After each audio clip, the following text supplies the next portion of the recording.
Pride and Prejudice by Jane Austen, Chapter 43. Elizabeth, as they drove along, watched for the first appearance of Pemberley Woods with some perturbation, and when at length they turned in at the lodge, her spirits were in a high flutter.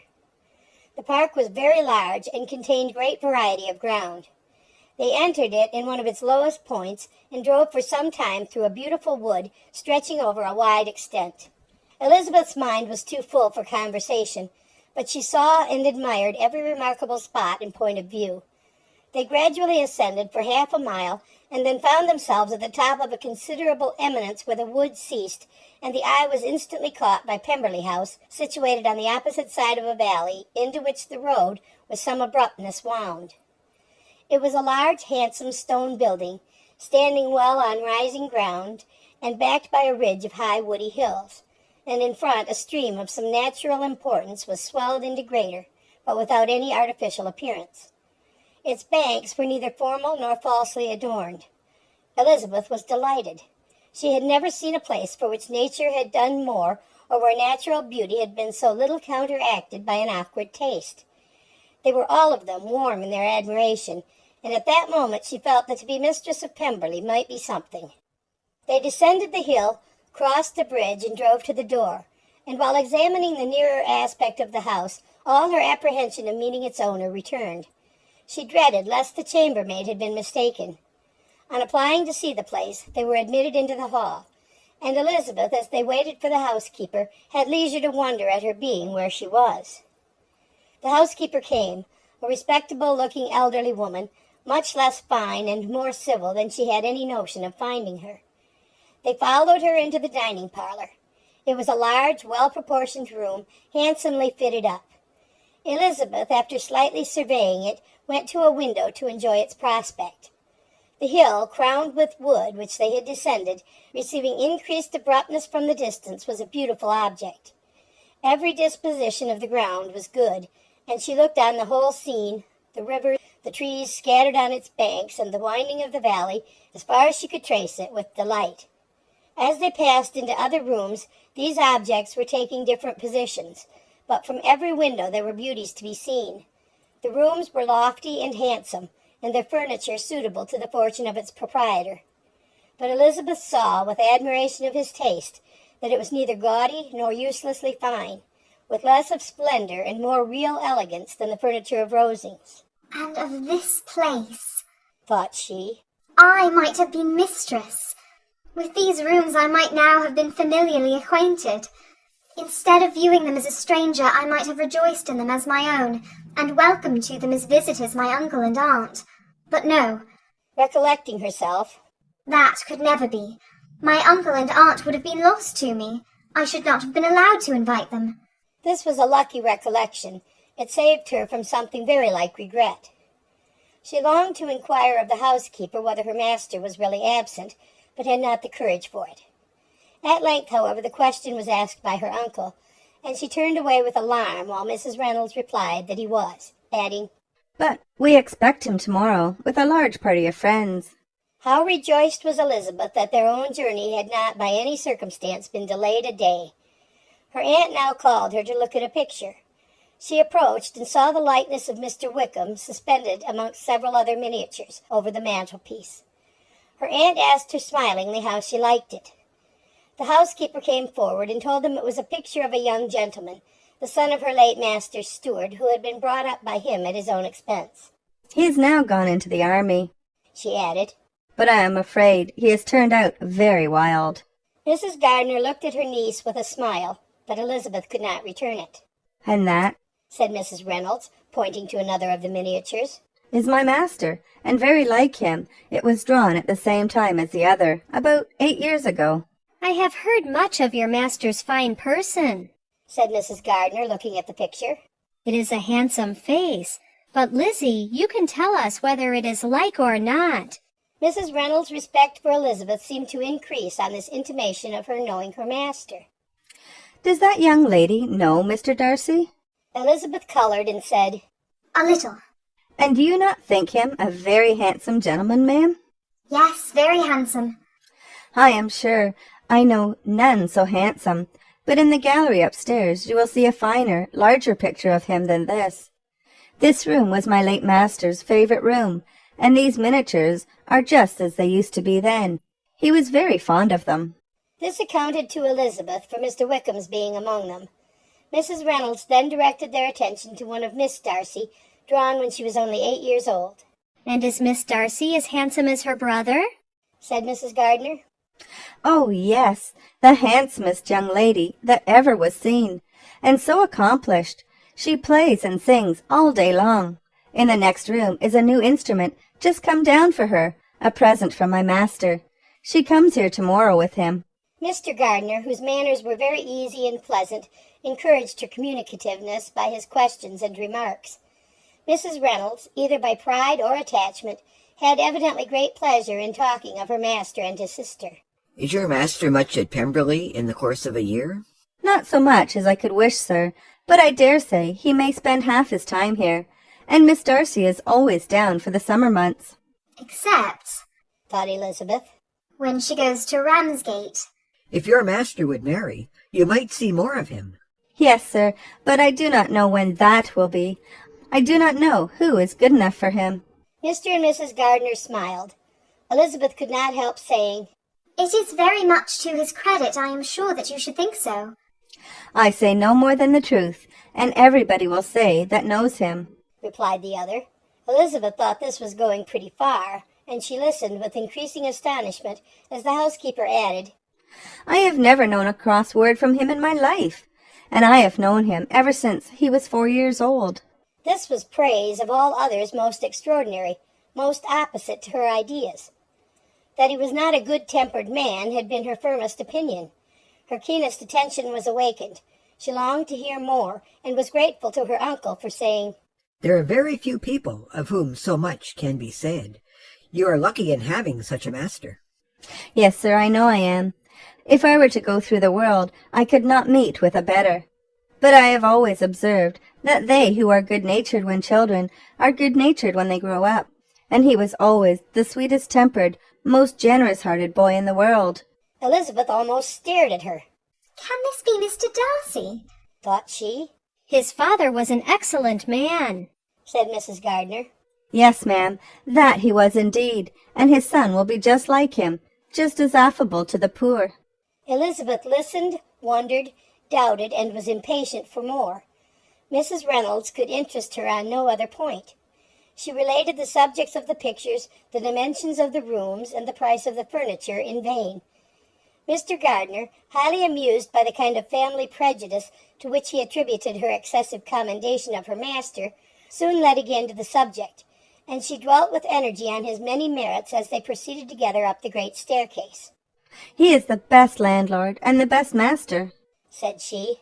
"that ever lived, not like the wild young men nowadays who think of nothing but themselves. There is not one of his tenants or servants but will give him a good name.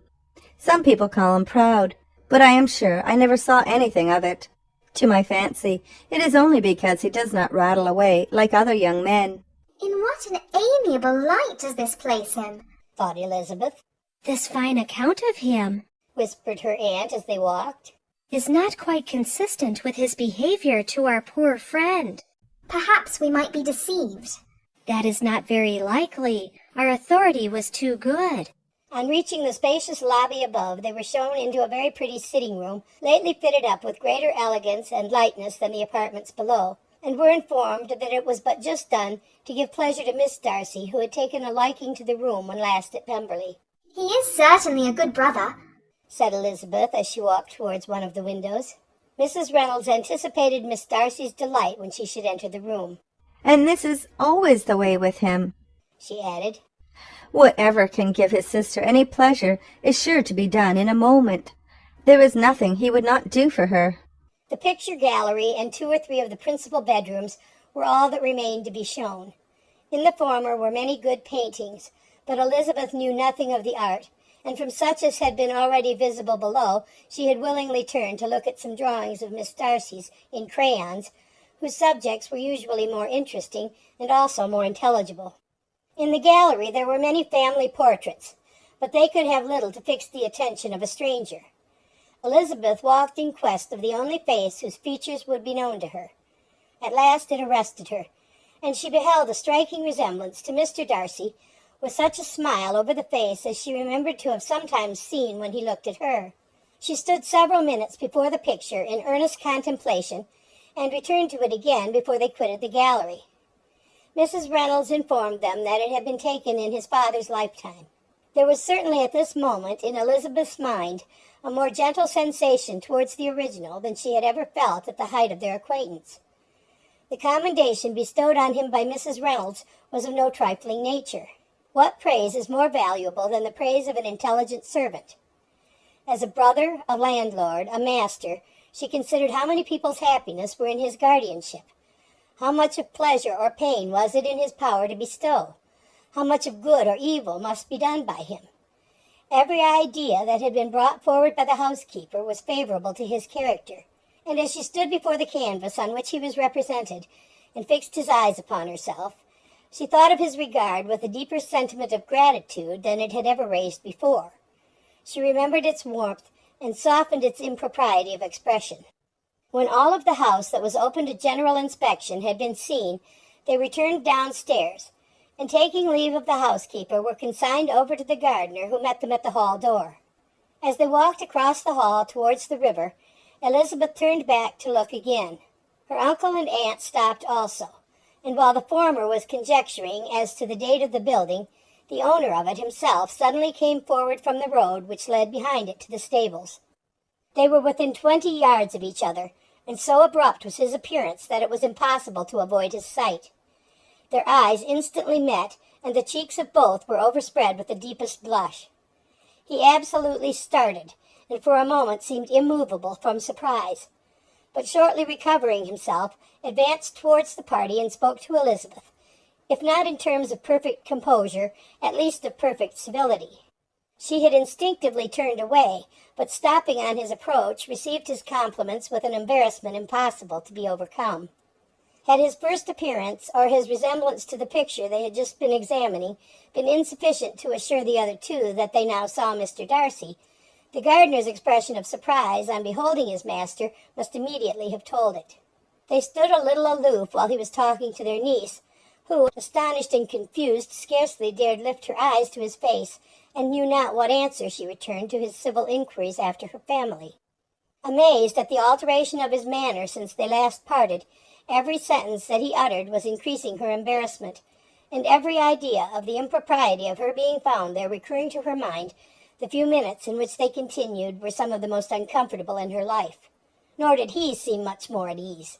When he spoke, his accent had none of its usual sedateness, and he repeated his inquiries as to the time of her having left Longbourn, and of her having stayed in Derbyshire so often, and in so hurried a way, as plainly spoke the distraction of his thoughts. At length every idea seemed to fail him, and after standing a few moments without saying a word, he suddenly recollected himself and took leave. The others then joined her, and expressed admiration of his figure, but Elizabeth heard not a word, and wholly engrossed by her own feelings, followed them in silence. She was overpowered by shame and vexation. Her coming there was the most unfortunate, the most ill-judged thing in the world. How strange it must appear to him! In what a disgraceful light might it not strike so vain a man? It might seem as if she had purposely thrown herself in his way again. Oh, why did she come? Or why did he thus come a day before he was expected? Had they been only 10 minutes sooner, they should have been beyond the reach of his discrimination, for it was plain that he was that moment arrived, that moment alighted from his horse or his carriage. She blushed again and again over the perverseness of the meeting, and his behavior, so strikingly altered. What could it mean? That he should even speak to her was amazing, but to speak with such civility, to inquire after her family. Never in her life had she seen his manners so little dignified. Never had he spoken with such gentleness as on this unexpected meeting. What a contrast did it offer to his last address in Rosings Park, when he put his letter into her hand. She knew not what to think or how to account for it. They had now entered a beautiful walk by the side of the water, and every step was bringing forward a nobler fall of ground, or a finer reach of the woods to which they were approaching. But it was some time before Elizabeth was sensible of any of it. and though she answered mechanically to the repeated appeals of her uncle and aunt, and seemed to direct her eyes to such objects as they pointed out, she distinguished no part of the scene. Her thoughts were all fixed on that one spot of Pemberley House, whichever it might be, where Mr. Darcy then was. She longed to know what at the moment was passing in his mind, in what manner he thought of her, and whether, in defiance of everything, she was still dear to him. Perhaps he had been civil only because he felt himself at ease. Yet there had been that in his voice which was not like ease. Whether he had felt more of pain or of pleasure in seeing her, she could not tell, but he certainly had not seen her with composure. At length, however, the remarks of her companions on her absence of mind aroused her, and she felt the necessity of appearing more like herself. They entered the woods, and bidding adieu to the river for a while, ascended some of the higher grounds, when, in spots where the opening of the trees gave the eye power to wander, were many charming views of the valley, the opposite hills, with the long range of woods overspreading many, and occasionally part of the stream. Mr. Gardiner expressed the wish of going round the whole park, but feared it might be beyond a walk. With a triumphant smile they were told that it was 10 miles round. It settled the matter, and they pursued the accustomed circuit, which brought them again after some time in a descent among hanging woods to the edge of the water in one of its narrowest parts. They crossed it by a simple bridge, in character with the general air of the scene. It was a spot less adorned than any they had yet visited, and the valley, here contracted into a glen, allowed room only for the stream and a narrow walk amidst the rough coppice-wood which bordered it. Elizabeth longed to explore its windings, but when they had crossed the bridge and perceived their distance from the house, Mrs. Gardiner, who was not a great walker, could go no farther, and thought only of returning to the carriage as quickly as possible. Her niece was, therefore, obliged to submit, and they took their way towards the house on the opposite side of the river in the nearest direction.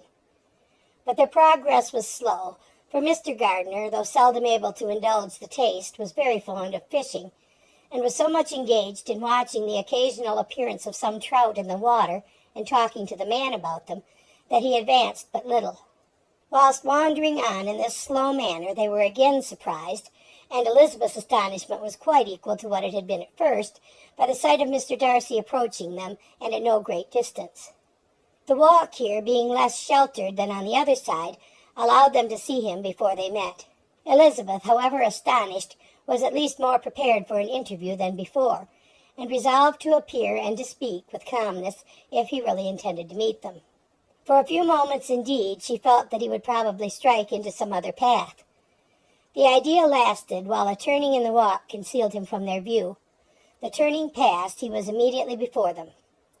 With a glance, she saw that he had lost none of his recent civility, and to imitate his politeness, she began, as they met, to admire the beauty of the place. But she had not got beyond the words delightful and charming when some unlucky recollections obtruded, and she fancied that praise of Pemberley from her might be mischievously construed. Her color changed, and she said no more. Mrs. Gardiner was standing a little behind, and on her pausing, he asked her if she would do him the honor of introducing him to her friends. This was a stroke of civility for which she was quite unprepared, and she could hardly suppress a smile at his being now seeking the acquaintance of some of those very people against whom his pride had revolted in his offer to herself. What will be his surprise, thought she, when he knows who they are? He takes them now for people of fashion. The introduction, however, was immediately made, and as she named their relationship to herself, she stole a sly look at him to see how he bore it, and was not without the expectation of his decamping as fast as he could from such disgraceful companions. That he was surprised by the connection was evident. He sustained it, however, with fortitude, and so far from going away, turned back with them and entered into conversation with Mr. Gardiner. Elizabeth could not but be pleased, could not but triumph. It was consoling that he should know she had some relations for whom there was no need to blush.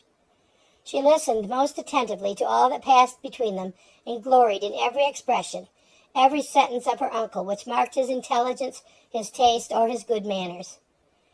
The conversation soon turned upon fishing, and she heard Mr. Darcy invite him, with the greatest civility, to fish there as often as he chose while he continued in the neighborhood. offering at the same time to supply him with fishing tackle and pointing out those parts of the stream where there was usually most sport.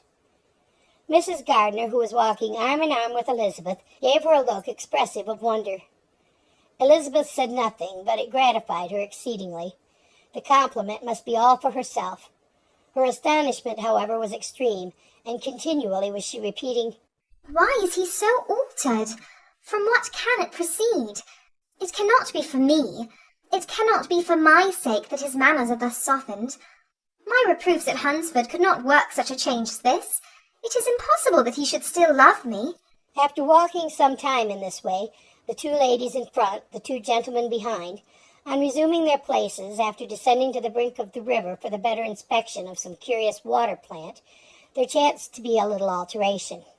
It originated in Mrs. Gardner, who, fatigued by the exercise of the morning, found Elizabeth's arm inadequate to her support, and consequently preferred her husband's. Mr. Darcy took her place by her niece, and they walked on together. After a short silence, the lady first spoke. She wished him to know that she had been assured of his absence before she came to the place, and accordingly began by observing that his arrival had been very unexpected. For your housekeeper, she added, informed us that you would certainly not be here till tomorrow, and indeed before we left Bakewell, we understood that you were not immediately expected in the country. He acknowledged the truth of it all, and said that business with his steward had occasioned his coming forward a few hours before the rest of the party with whom he had been travelling. They will join me early tomorrow, he continued, and among them are some who will claim an acquaintance with you, Mr. Bingley and his sisters. Elizabeth answered only by a slight bow. Her thoughts were instantly driven back to the time when Mr. Bingley's name had been the last mentioned between them, and if she might judge by his complexion, his mind was not very differently engaged. There is also one other person in the party, he continued after a pause, who, more particularly, wishes to be known to you. Will you allow me, or do I ask too much, to introduce my sister to your acquaintance during your stay at Lambton? The surprise of such an application was great indeed. It was too great for her to know in what manner she acceded to it. She immediately felt that whatever desire Miss Darcy might have of being acquainted with her must be the work of her brother, and without looking farther it was satisfactory. It was gratifying to know that his resentment had not made him think really ill of her. They now walked on in silence, each of them deep in thought. Elizabeth was not comfortable, that was impossible, but she was flattered and pleased. His wish of introducing his sister to her was a compliment of the highest kind. They soon outstripped the others, and when they had reached the carriage, Mr. and Mrs. Gardner were half a quarter of a mile behind. He then asked her to walk into the house, but she declared herself not tired, and they stood together on the lawn. At such a time much might have been said, and silence was very awkward. She wanted to talk, but there seemed to be an embargo on every subject. At last she recollected that she had been travelling, and they talked of Matlock and Dove Dale with great perseverance. Yet time and her aunt moved slowly, and her patience and her ideas were nearly worn out before the tete-a-tete was over. On Mr. and Mrs. Gardner's coming up, they were all pressed to go into the house and take some refreshment, but this was declined, and they parted on each side with utmost politeness. Mr. Darcy handed the ladies into the carriage, and when it drove off, Elizabeth saw him walking slowly towards the house. The observations of her uncle and aunt now began, and each of them pronounced him to be infinitely superior to anything they had expected. He is perfectly well behaved, polite, and unassuming, said her uncle. There is something a little stately in him, to be sure, replied her aunt. But it is confined to his air, and is not unbecoming. I can now say with the housekeeper that though some people may call him proud, I have seen nothing of it. I was never more surprised than by his behavior to us. It was more than civil, it was really attentive, and there was no necessity for such attention. His acquaintance with Elizabeth was very trifling. To be sure, Lizzie, said her aunt. He is not so handsome as Wickham, or rather, he has not Wickham's countenance, for his features are perfectly good. But how came you to tell me that he was so disagreeable? Elizabeth excused herself as well as she could, said that she had liked him better when they had met in Kent than before, and that she had never seen him so pleasant as this morning. but perhaps he may be a little whimsical in his civilities," replied her uncle. "Your great men often are, and therefore I shall not take him at his word, as he might change his mind another day, and warn me off his grounds." Elizabeth felt that they had entirely misunderstood his character, but said nothing. From what we have seen of him, Continued Mrs. Gardner, I really should not have thought that he could have behaved in so cruel a way by anybody as he has done by poor Wickham. He has not an ill-natured look. On the contrary, there is something pleasing about his mouth when he speaks, and there is something of dignity in his countenance that would not give one an unfavorable idea of his heart. But to be sure, the good lady who showed us his house did give him a most flaming character. I could hardly help laughing aloud sometimes. But he is a liberal master, I suppose, and that, in the eye of a servant, comprehends every virtue. Elizabeth here felt herself called on to say something in vindication of his behavior to Wickham, and therefore gave them to understand, in as guarded a manner as she could, that by what she had heard from his relations in Kent, his actions were capable of a very different construction, and that his character was by no means so faulty, nor Wickham's so amiable, as they had been considered in Hertfordshire. In confirmation of this, she related the particulars of all the pecuniary transactions in which they had been connected, without actually naming her authority, but stating it to be such as might be relied on. Mrs. Gardner was surprised and concerned, but as they were now approaching the scene of her former pleasures, every idea gave way to the charm of recollection, and she was too much engaged in pointing out to her husband all the interesting spots in its environs to think of anything else. Fatigued as she had been by the morning's walk, they had no sooner dined than she set off again in quest of her former acquaintance, and the evening was spent in the satisfactions of an intercourse renewed after many years' discontinuance. The occurrences of the day were too full of interest to leave Elizabeth much attention for any of these new friends, and she could do nothing but think, and think with wonder, of Mr. Darcy's civility, and above all of his wishing her to be acquainted with his sister. End of chapter 43.